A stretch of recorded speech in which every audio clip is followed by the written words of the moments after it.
Please do like share and subscribe, और कृपया करके इस चैनल को बढ़ाने के लिए आप इसको सब्सक्राइब कीजिए, साथ साथ अपने दोस्तों के बीच में भी इसको शेयर ज़रूर कीजिए। धन्यवाद। Good afternoon friends. लीजिए अब हम जो है थोड़ा चक्रवाती तूफान मोचा के बारे में बात कर लें।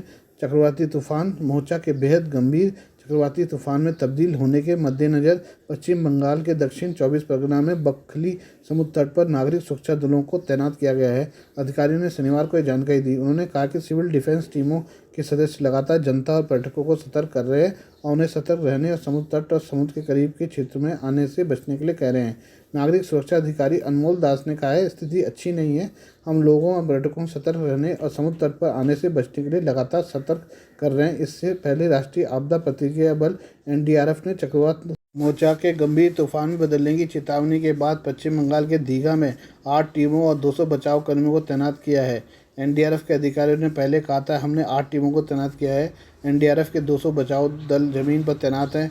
चक्रवाती तूफान मोचा के बांग्लादेश की ओर बढ़ने पर अधिकारियों ने शनिवार को दक्षिण पूर्वी समुद्र तट से लगभग 5 लाख लोगों को सुरक्षित स्थानों पर पहुंचाने का एक बड़ा अभियान शुरू किया, क्योंकि देश में अत्यंत खतरनाक उष्णकटिबंधीय चक्रवात दस्तक देने वाला है। इससे रोहिंग्या शरणार्थी शिविर को खतरा उत्पन्न होने की आशंका है। लगभग 2 दशकों में बांग्लादेश में आए सबसे शक्तिशाली चक्रवातों में से एक मोचा चक्रवात के रविवार को बांग्लादेश म्यांमार सीमा के पास दस्तक देने का पूर्वानुमान जताया गया है। आइए हम पाकिस्तान के बारे में कुछ बात कर लें। पाकिस्तानी सेना के एक रिटायर्ड अधिकारी ने पुष्टि की है कि पाकिस्तानी फ़ौज और खुफिया agency inter service intelligence Khalistani समर्थक समूहों की फंडिंग कर रही है। उन्होंने कहा कि आर्मी भारत में ड्रग्स और नकली नोटों को पहुंचाने वालों को बचा रही है। 6 मई को खालिस्तानी कमांडो फोर्स के फरार प्रमुख परमजीत सिंह पंजवार की लाहौर में गोली मारकर हत्या कर दी गई थी। इस हत्या के कुछ देर घंटे बाद ही पाकिस्तानी सेना के रिटायर्ड मेजर आदिल फारूक राजा ने अपने यूट्यूब पर एक वीडियो बनाया और आईएसआई पर पंजवार की सुरक्षा न कर पाने पर हमला बोला। राजा ने वीडियो में कहा कि लाहौर में पंजवार के साथ सिक्योरिटी थी, इसके बावजूद उन्हें दिन दहाड़े गोली मार दी गई। उन्होंने सीधे तौर पर दावा किया कि इसमें भारतीय खुफिया agency research and analysis wing रॉग ने अंजाम दिया है। द संडे गार्जियन लाइव में अपनी रिपोर्ट में दावा किया है कि पंजवार की जो फंडिंग मिल रही थी उस हिसाब से वो कुछ नहीं कर पा रहा था, जिस कारण फंडिंग करने वाले लोगों ने ही उसकी हत्या कर दी। आदिल फारूक ने अपने वीडियो में कहा कि रा लाहौर में ऑपरेशन कर पा रहा है, ये लेफ्टिनेंट जनरल नदीम अंजुम और जनरल असीम मुनीर का फेलियर है। उन्होंने इसका कारण बताते हुए कहा कि जो व्यक्ति भारत में वांटेड था, या तो उसे शरण ही नहीं देनी चाहिए थी, और अगर शरण दी है तो उसकी सुरक्षा करनी चाहिए थी। लेकिन आप लोग पॉलिटिक्स में लगे हुए 2 गनमैन मिले थे जिन्होंने जवाबी फायरिंग में एक हमलावर को कत्ल कर दिया, वहीं एक को जख्मी कर दिया। इस दौरान उन्होंने दावा किया कि पंजवार को ऐसे समय में गोली मारी गई जब बिलावल भुट्टो भारत गए थे।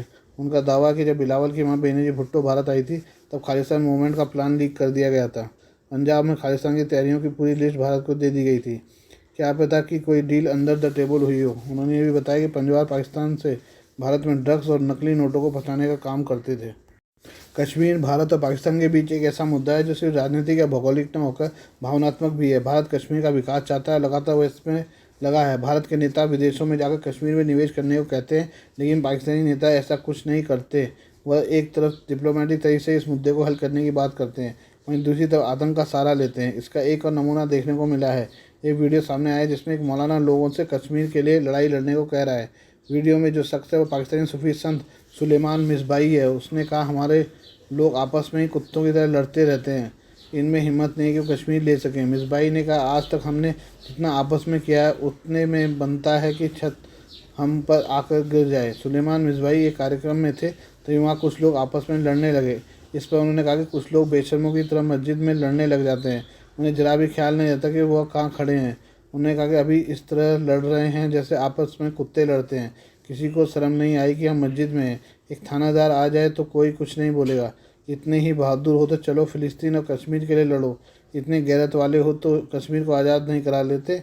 इससे पहले सुलेमान मिसबाई हिंदुओं और सिखों के खिलाफ भी जहर उगला था। नुपुर शर्मा मामले में भी उन्होंने पूरे हिंदुओं के खिलाफ आपत्तिजनक बयान दिया था। सुलेमान ने इससे पहले गुरु नानक देव जी के बारे में आपत्तिजनक टिप्पणी की थी। इसके साथ ही उसने सिखों को गंदा और बदबूदार बताया था। इसके अलावा उसने कहा था कि वह एक दिन सभी सिखों को मुस्लिम बनाकर रहेगा। इसका एक प्लान है जो लीक नहीं करना चाहता। इससे पहले भी पाकिस्तानी मौलाना भारतीय हिंदू और सिखों के खिलाफ जहर उगलते रहे हैं। इसके अलावा मुस्लिम अल्पसंख्यकों के खिलाफ भी उनकी भावनाएं दिखती रही हैं। चीन प्रतिनिधि तहरीक तालिबान पाकिस्तान टीटीपी के मुद्दे को हल करने के लिए पाकिस्तान अफगान तालिबान के बीच एक व्यवहारिक समाधान की दलाली करने की कोशिश कर रहा है। योजना से परिचित आधिकारिक सूत्रों के मुताबिक चीन के विदेश मंत्री और अंतरिम अफगान सरकार ने हाल ही में अफगानिस्तान में मौजूदा स्थिति पर चर्चा करने के लिए इस्लामाबाद में एक त्रिपक्षीय बैठक की। पाकिस्तान जहां टीटीपी और उसके सहयोगी की उपस्थिति से चिंतित है, वहीं चीन चाहता है कि Afghan Taliban east Turkmenistan Islamic movement ETIM द्वारा उत्पन्न खतरे को बेअसर करे। इसके अलावा इस क्षेत्र में चीन के आर्थिक हित निहित हैं। अफगानिस्तान के साथ चीन का व्यापार तेजी से बढ़ रहा है। यह पाकिस्तान के बाद 2023 में अफगानिस्तान के साथ दूसरा सबसे बड़ा व्यापारी देश बन सकता है। सूत्रों ने कहा कि गतिरोध को तोड़ने के लिए चीन दोनों पक्षों को व्यावहारिक समाधान पर सहमत होने के लिए कह रहा है। अफगान तालिबान ने पहले पाकिस्तानी सीमावर्ती क्षेत्रों से टीटीपी सेनानियों के हस्तांतरण का प्रस्ताव दिया था, लेकिन पाकिस्तान को लागत वहन करने के लिए कहा। ऐसा माना जाता है कि ETIM के मुद्दे को हल करने के लिए अफगान तालिबान द्वारा चीन को इसी तरह की योजना की पेशकश की गई थी। सूत्रों ने कहा कि चीन नहीं चाहता कि टीटीपी का मुद्दा दोनों देशों के बीच द्विपक्षीय संबंधों को कमजोर करे, जो क्षेत्रीय कनेक्टिविटी के लिए हानिकारक हो। पिछले हफ्ते एक संवाददाता सम्मेलन में चीनी विदेश मंत्री किंग यांग ने उम्मीद जताई थी कि पाकिस्तान और अफगानिस्तान बड़ी तस्वीर को ध्यान में रखेंगे और बातचीत और परामर्श के माध्यम से उनके बीच के मुद्दों को सुलझाने की कोशिश करेंगे। अधिकारियों के मुताबिक उनके बयान से पता चलता है कि पाकिस्तान और अफगान तालिबान को टीटीपी के मुद्दे को ऐसे बिंदु तक नहीं ले जाना चाहिए जहां से कोई वापसी न हो। इस बीच माना जाता है कि अफगान तालिबान सरकार चीनी चिंताओं को दूर करने की योजना पर काम कर रही है, क्योंकि उसने ETIM उग्रवादियों को सीमा से सैकड़ों की संख्या में स्थानांतरित कर दिया है। लेकिन टीटीपी का मुद्दा अभी भी बड़ा है। तालिबान के अध्ययन के बाद पाकिस्तान को उम्मीद थी कि टीटीपी का मुद्दा हमेशा के लिए हल हो जाएगा, लेकिन ऐसा नहीं हुआ। जब पाकिस्तान ने टीटीपी के खिलाफ कार्रवाई की मांग की, तो अफगान तालिबान ने उग्रवादी संगठन के साथ सौदा करने का प्रस्ताव पेश किया। पाकिस्तान से अनिच्छा से प्रस्ताव को स्वीकार कर लिया और शुरू में टीटीपी के साथ बातचीत में प्रगति हुई, जिसमें पाकिस्तान ने कुछ आतंकवादियों को मुक्त करने के बदले में संघर्ष विराम की घोषणा की। विश्वास निर्माण के उपाय के तहत पाकिस्तान ने टीटीपी के सैकड़ों लड़ाकों को देश में बसने की अनुमति दी। हालांकि प्रक्रिया जल्दी मुश्किल में पड़ गई, क्योंकि लौटने वाले लड़ाकों ने सुरक्षा बलों को निशाना बनाना शुरू कर दिया। इसके अलावा टीटीपी आतंकवादी हमले में वृद्धि न पाकिस्तान के नागरिक और सैन्य नेतृत्व को शांति प्रक्रिया छोड़ने के लिए मजबूर कर दिया। वर्तमान नागरिक और सैन्य नेतृत्व ने सार्वजनिक रूप से स्वीकार किया कि टीटीपी के साथ शांति स्थापित करने की नीति गलत थी। सरकार ने फैसला किया है कि वह अब टीटीपी के साथ शांति वार्ता की मांग नहीं करेगी। विदेश मंत्री एस जयशंकर ने France, Austria, Belgium, Bulgaria, Cyprus, Latvia, Lithuania और रोमानिया के अपने समकक्षों के साथ यहाँ बैठकों के दौरान हिंद प्रशांत और यूक्रेन युद्ध सहित कई मामलों पर चर्चा की है। जयशंकर EU हिंद प्रशांत मंत्रिमंडलीय मंच EIPMF में भाग लेने के लिए स्वीडन की 3 दिवसीय यात्रा पर शनिवार को स्टॉकहोम पहुंचे थे। फ्रांस के विदेश मंत्री से भी की थी मुलाकात। EIPMF से अलग शनिवार को एस जयशंकर ने अपने समकक्षों से मुलाकात की। जयशंकर ने ट्वीट करते हुए लिखा कि फ्रांस की विदेश मंत्री कैथरीन कोलोना से मिलकर खुशी हुई। बेस्टिल दिवस पर प्रधानमंत्री नरेंद्र मोदी की यात्रा को सफल बनाने को लेकर उनकी तरह से उत्साहित हूँ। हिंद प्रशांत और G20 पर विचारों का आदान प्रदान किया। बता दें कि प्रधानमंत्री मोदी 14 जुलाई को फ्रांस के बेस्टिल दिवस समारोह में विशिष्ट अतिथि के रूप में शामिल होंगे। फ्रांस के राष्ट्रपति एमेनुअल मैक्रों ने मोदी को पेरिस में होने वाली परेड में शामिल होने का निमंत्रण भेजा था। विदेश मंत्रालय के अनुसार भारतीय सशस्त्र बलों की एक टुकड़ी भी अपनी फ्रांसीसी समकक्षों के साथ परेड में भाग लगी है। जयशंकर ने ऑस्ट्रिया के विदेश मंत्री अलेक्जेंडर सालेनबर्ग से भी मुलाकात की और कई अहम समझौतों पर हस्ताक्षर किए। जयशंकर ने ट्वीट किया, अपने मित्र ऑस्ट्रिया के विदेश मंत्री सालेनबर्ग के साथ गर्मजोशी से और सार्थक चर्चा हुई। गतिशीलता और प्रवासन संबंधी समझौतों पर हस्ताक्षर किए। वैश्विक मुद्दों, विशेष रूप से यूक्रेन और हिंद प्रशांत पर चर्चा की।